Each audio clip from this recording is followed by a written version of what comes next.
নমস্কার সবাইকে, কবিতার রান্নাঘরে। আজকে আমি আপনাদের করে দেখাচ্ছি পটলের মালাইকারি। চিংড়ির মালাইকারি তো আপনারা অনেক করে খেয়ে দেখেছেন, এবারে একবার পটলের মালাইকারি করে খেয়ে দেখুন। গ্যারান্টি দিয়ে বলতে পারি খেতে খুবই ভালো লাগবে। চলুন তাহলে দেখে নিন রেসিপিটি। প্রথমে আমি 700 গ্রাম পটল নিয়েছি। এরপর পটলের খোসাটাকে ছাড়িয়ে নিচ্ছি। পটলের খোসাগুলো ছাড়িয়ে ভেতরের দানাটাকেও বের করে নিচ্ছি। পটলের দানাটা বের করে নিলে ভেতরের জলভাবটা থাকবে না। দেখুন, পটলের ভেতরটা আমি একদম পরিষ্কার করে নিয়েছি। এইভাবে সবকটা পটলেরই খোসা ছাড়িয়ে দানা বের করে নিয়েছি। এরপর আমি লবণ দিচ্ছি, হলুদ দিচ্ছি আর সামান্য চিনি, একটু সর্ষের তেল দিয়ে মেখে 5 মিনিটের মতন রেখে দেবো।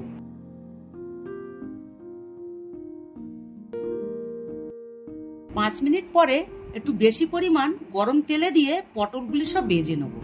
পটলগুলো একটু ভালো করে ভাজবেন যাতে ভেতরে জল ভাবটা না থাকে।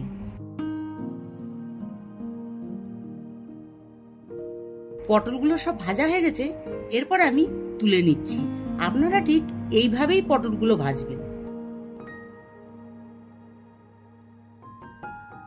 এরপর আমি গরম তেলে শুকনো লঙ্কা আর জিরে ফোড়ন দিচ্ছি।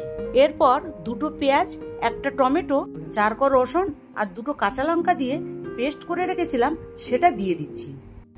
আর 1 চামচ আদা জিরে বাটা আর সামান্য লবণ দিচ্ছি। আর হলুদ দিয়ে এটা আমি নেড়ে চেড়ে ভালো করে ভেজে নেব। মশলাটা ভালো করে ভাজা হয়ে গেছে, তেলও ছেড়ে দিয়েছে। এরপর 1 চামচ জিরের গুঁড়ো, 1 চামচ ধনের গুঁড়ো দিয়ে দিচ্ছি।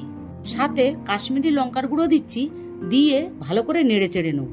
এরপর ভেজে রাখা পটলগুলো দিয়ে 2 মিনিটের মতন কষিয়ে নেব। পটলটা ভালো করে কষানো হয়ে গেছে, এখানে আমি সামান্য পরিমাণে জল দিয়ে ভালো করে নেড়ে নিচ্ছি। এরপর একটা নারকেল কুড়ে দুধ বের করে রেখেছিলাম সেটাও দিয়ে দিচ্ছি। এরপর এটা 4 মিনিটের মতন হাই ফ্লেমে ফুটবে, আমি চাপা দিয়ে দিচ্ছি।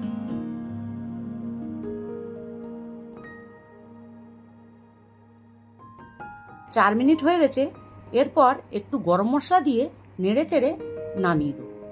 বাড়িতে কোনো আত্মীয় স্বজন আসলে এরকম পটলের মালাইকারি আপনারা করে খাওয়াতে পারেন, দেখবেন খুবই ভালো লাগবে।